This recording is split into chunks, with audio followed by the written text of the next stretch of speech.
today's times we see a lot of confusion when it comes to manhood. Many young men search for a path to follow, for a meaningful pursuit to embrace, to be able to get a grasp and discover their masculine energies.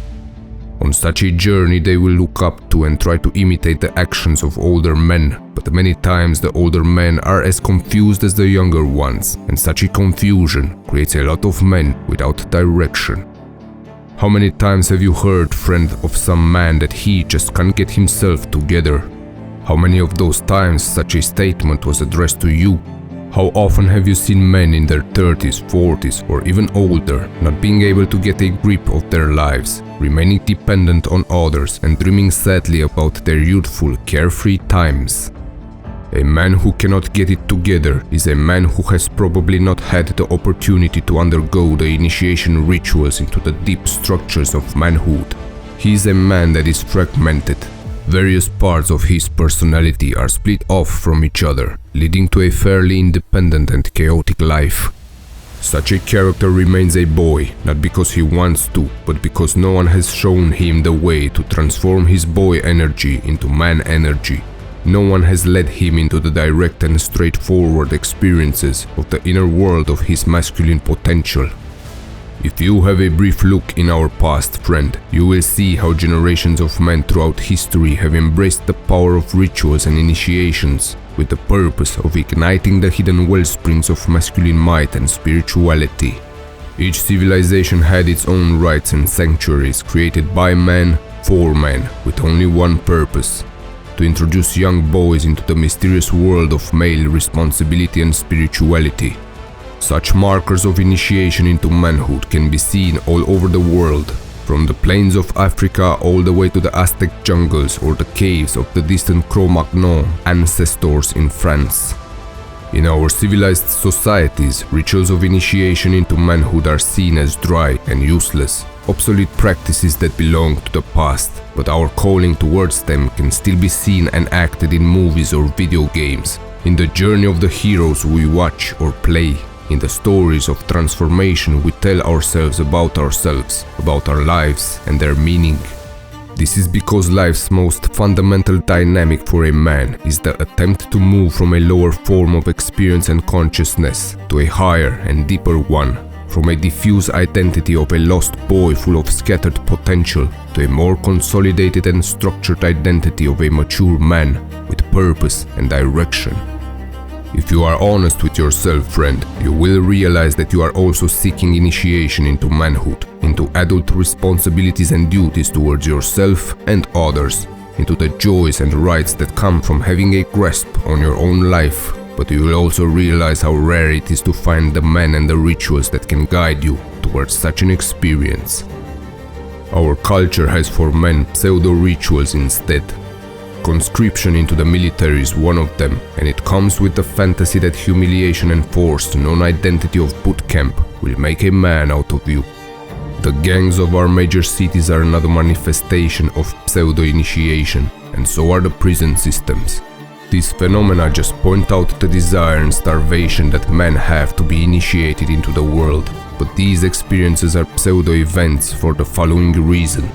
With the possible exception of military initiation, these processes more often than not initiate boys into the kind of masculinity that is skewed, stunned, and false. It is a form of manhood that is abusive of others and oftentimes of self, requiring at times a ritual murder of the would-be initiate. Through such initiations, the boy becomes an acting out adolescent with a level of development expressed by society as a whole in its boyish values. As tempting and luring as these forms of manhood are, friend, keep in mind that such pseudo-rituals will not produce men, because real men are not simply violent or hostile. Boy psychology is charged with the struggle for dominance of others and is often caught up in the wounding of self as well as others. Man psychology is the opposite. It is nurturing and generative, not wounding and destructive. In order for you to become a mature man, your old ways of being and doing and thinking and feeling must die, and the boy ego within you has to be sacrificed.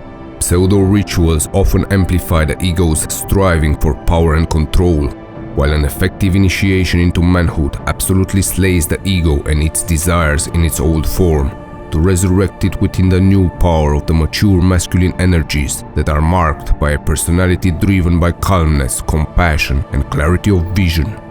Keep in mind, friend, that your desire to be initiated into manhood may drive you to see the path of joining a gang as a viable solution for your craving of becoming a man. But such a solution will only amplify your boyish needs and will eventually rob you from the real experience of mature manhood, and maybe even of your freedom. The crisis of mature masculinity is very much upon us. Lacking proper role models of mature men and lacking the societal union and support for such an initiation process for young men, the environment became just like a jungle game, every man for himself. This creates a risk for you, friend, and for most of us to fall by the wayside with no idea what it was that was the goal of your masculine drive or what went wrong with your choices and strivings. You just know that you are anxious, on the verge of feeling impotent, helpless, frustrated, put down, unloved and unappreciated, often even ashamed of being masculine. In such moments when your strong creativity is attacked, when your driven and risky initiatives are met with hostility, when you are being pushed in a careless dog-eat-dog world, trying to barely keep your work and relationships afloat, losing energy and often missing the mark, remember that something essential is missing, and you just seek the generative, affirming and empowering father figure, the older mentor who most probably never existed in your life. In such a chaotic environment, it may feel impossible to find the right path of initiation towards real manhood, but such a path still exists, and even though they are rare, honorable men, men of character, men that will gladly show you the way, are out there. On your journey of becoming a man, pay attention, friend, to the paths that you choose and the mentors that you allow to direct you. Dare to admire and look up to the man who embodies victorious effort, the man who never wrongs his neighbor, the man who promptly jumps to help a friend in need, who loves passionately his wife, but who also has the virile qualities necessary to win in the stern strife and battles of life.